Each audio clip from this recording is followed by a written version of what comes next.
bokkal plateau bi sama kilifa rek nga ma booleel plateau xam naa ne dina métti ci man trop mais di wax ne rek honnêtement man bokkuma ci ñi nga xamante ni bett na leen c'est-à-dire que depuis le 5 juin bi contestation bi commencé c'est-à-dire que jamono bu nekk lu nekk mënoon na xew maintenant c'est-à-dire que à chaque fois am na lu daan delloo nit ñi ci seen kër yi ñu dellu jàpp seen njàmbur bu ñu contesté ba pare léegi nag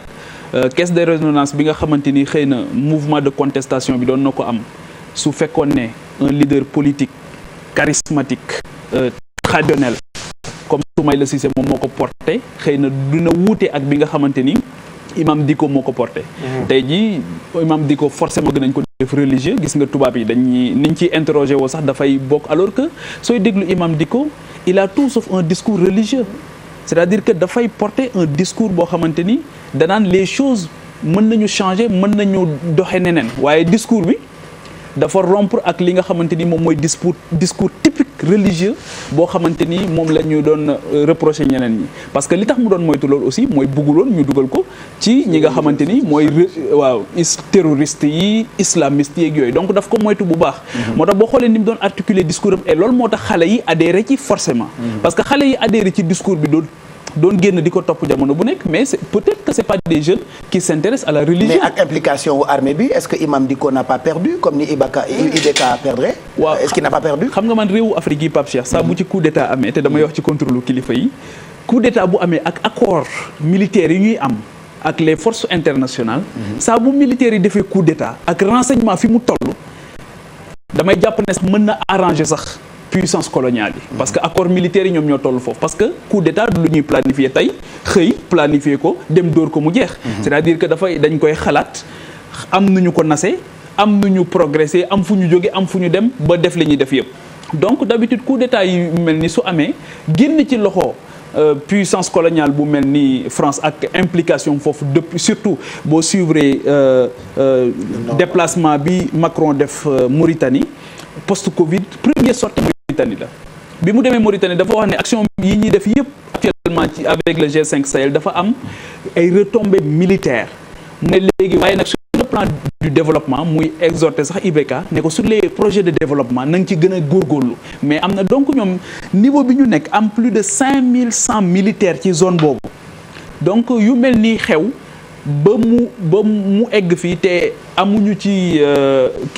benn immixtion mën na ma jaaxal man loolu moo tax man bëgguma trop ñu jox ko militaires yi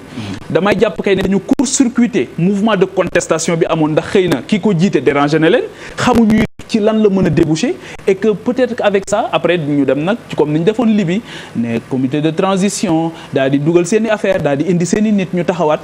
pour mieux contrôler li nga xamante ni moom mooy le pouvoir parce que les intérêts yi nga xamante ni dañu fa am c'est des intérêts qui sont réels maintenant c'est à la suite nag de coups d'état yoo xamante ni comme ni ko Fadel waxee c'est parce que tout simplement il y a un problème d'inégalité boo xam dafay am tout le temps il y a un problème de transparence il y a du népotisme loo xamante ni sunu réew yi yëpp ko bokk loolu moo tax bi sunu gars yi demee CEDEAO ne dañuy négocier ji gis nga li leen imam di ko wax c'est-à-dire que c'est un certificat d'échec moom la ñu fa jógee te lii nii dafay parce que ña fa daje yëpp daanaka di waxtaan ak IBK mais kan moo ci tane IBK ku ci nekk bàyyi nga say mbóot sa kër en réalité dafay forme yi ñooy changer rek waaye ku ci ne bu dee da nga ne IBK sa doom ji ñeme kan moo ñemee wax ñi daje woon foofu kan moo ci ñemee wax IBK génneel Karim Keita moo tax ma ni leen fippuyee bokkul rek waaye ñaxtu gi daanaka benn la ci dëkku Afrique même Sénégal fii au moment de gérer parce que bi ñu nekkee ci crise au moment de gérer la force Covid mais dañ fi bàyyi civil yi dem jëli benn militaire général François Ndiaye parce que sunu système yi ñoo atteindre seeni limites objectives la société civile comme les politiques mais ñoom ci seen bopp de plus en plus dañuy toucher seen limite dans la gestion des affaires publiques loolu moo tax non seulement le renouveau il est important mais aussi ñoom ci seen bopp ñuy defee seen mu dañuy les mêmes causes defee dara du